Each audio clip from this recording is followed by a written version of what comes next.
And so you folks are every bit, whoops, I'm not sure what I did there. Just went to the beginning. There we go. So do you remember the dangers of ministry? Remember we talked about how ministry is dangerous and there's all sorts of things that can get you out of position in ministry, and we watched that video by Maranatha where she talked about courage, and then we talked about adaptive and technical aspects of leadership. Did anybody remember that a little bit?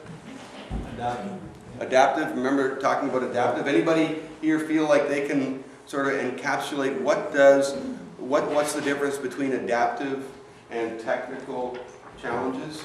Anybody got sort of a quick way? We're going to do a lot of talking with each other. Anybody want to kind of go for it?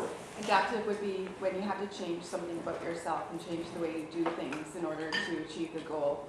Whereas technical would be how you do something. So, you know, I'm going to move the book this way. Or I'm going to decide to deal with the book being in that spot there instead of just moving it over, which is a lot easier. It's easier to do a technical change than it is to do an adaptive change, because with adaptive we have to look inside of ourselves and accept that we need to change, and that's really difficult. Right.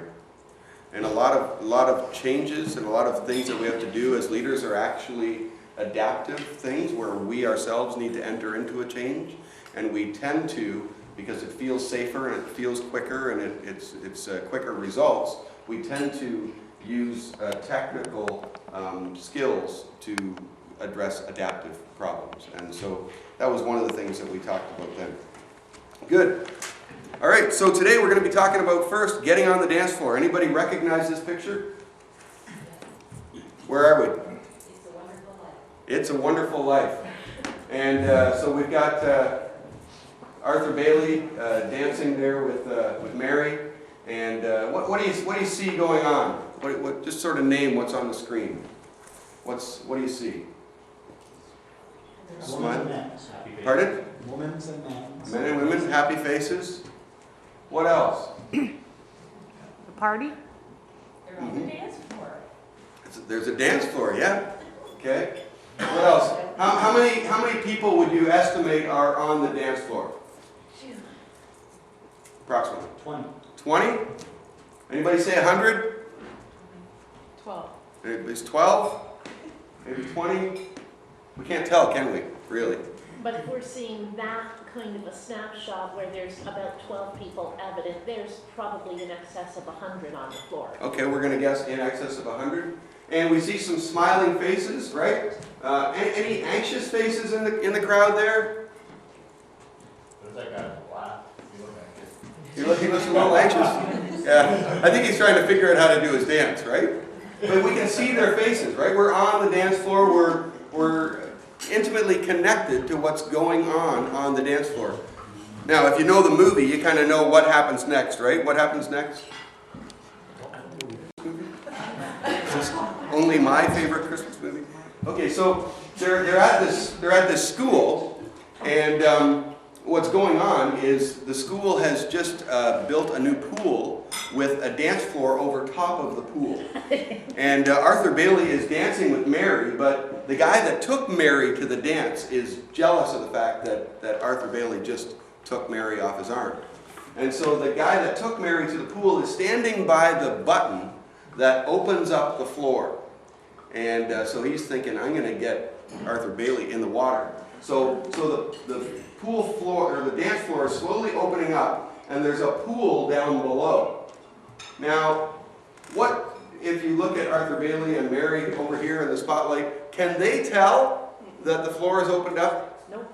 No, they are pretty oblivious to it, right? They are, if you've seen the movie, they're about to go plunging into the water. But from the balcony, what can we see now? First of all, how many people are there? Lots. Lots? 70? Okay, sure. We've got a clearer idea of how many people are there. And how many people are aware of the dance floor now being opened up? 93% of them. About half of them. Everybody but two. Everybody but two. Sure, exactly, right. And what about the level of anxiety or happiness on each person's face? What can you say about that at this point? What do you know about whether they're smiling or frowning? Are they anxious about these two going in the water? Are they excited about it? What's going on? What do you know? You can't see it. We're on the balcony. We have new information from the balcony now, but there's some information that's lost to us because we're no longer on the dance floor.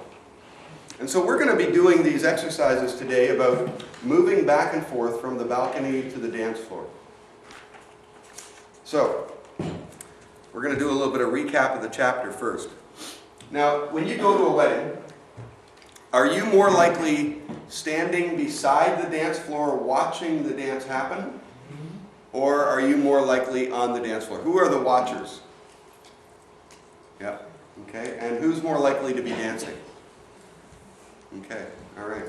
So when you're watching the dance, what are the kinds of things that you notice when you're watching the dance floor? What's some of the data? The dynamics. Who's got the moves? The dynamics, like what's going on, who's whispering to who, and who's oblivious to what's going on, and who's just having a good time. Like, you can kind of point out all of the different things that are occurring. Right, yep. What else? You ever notice if you're watching a dance that, and especially young people, there's often like 2 or 3 people that are kind of busting a move and everybody else is kind of congregating around them and they're just sort of setting a pace for everybody, right? Now when you're on the dance floor, dancing with your partner, what do you notice then? That I can't dance. That you can't. You're really aware of your own stuff then, right? When you're on the dance floor. You're not so much aware of the dynamics of the whole group. The correct answer there, by the way, is you notice your partner. But anyway, but you also notice yourself, right? And you're really aware of just sort of those really small group dynamics on the dance floor. And it's different information, right? Now in the book, when it talks about getting on the balcony, one of the best quotes, I think, in there that just sort of summarizes what we're trying to do. So on the bottom of page 53, it says, first it says, the process must be iterative, not static. You guys ever read sentences like that and go, what does that even mean? Yeah? Because every once in a while they throw in these words like iterative, and then you got to go to the dictionary and say, what does that mean? And oh, they could have just said repetitive. Okay. But anyway, the quote right after that on the bottom of page 53 is just a great summary, and I've got it up on the screen here too. The challenge is to move back and forth between the dance floor and the balcony, making interventions, observing their impact in real time, and then returning to the action, right?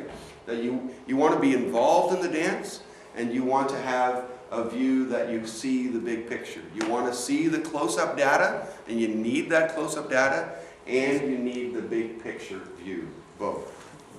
So then in the book, there was a story about Brian and Amanda. Does anybody remember the story about Brian and Amanda? Wants to recap it for us just quickly? Okay, I'll do that. Brian and Amanda. Amanda has this idea. She makes this provocative comment, and she questions in this business meeting whether everybody in the room is pulling their weight. And her comment just kind of sits there and drops to the floor, and nobody does anything with it. Moments later, in the same conversation, Brian enters the room, and he says basically the same thing Amanda said, and everybody's like, yeah, exactly. Right? Remember that case study? Okay. So we're going to think a little bit about that case study and think through some of the aspects of what getting on the balcony means, right? There was the distinguishing between the technical and adaptive, right? Now, for Amanda, there were a number of technical things that she might have been able to do that could have addressed her being heard.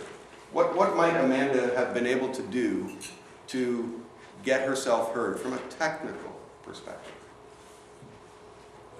What her technical capabilities are. Pardon me? What her technical capabilities are. She can think about her technical capabilities, and so what are some of her technical, like, When you enter into a conversation, what are some things that you can change about the way you engage a conversation?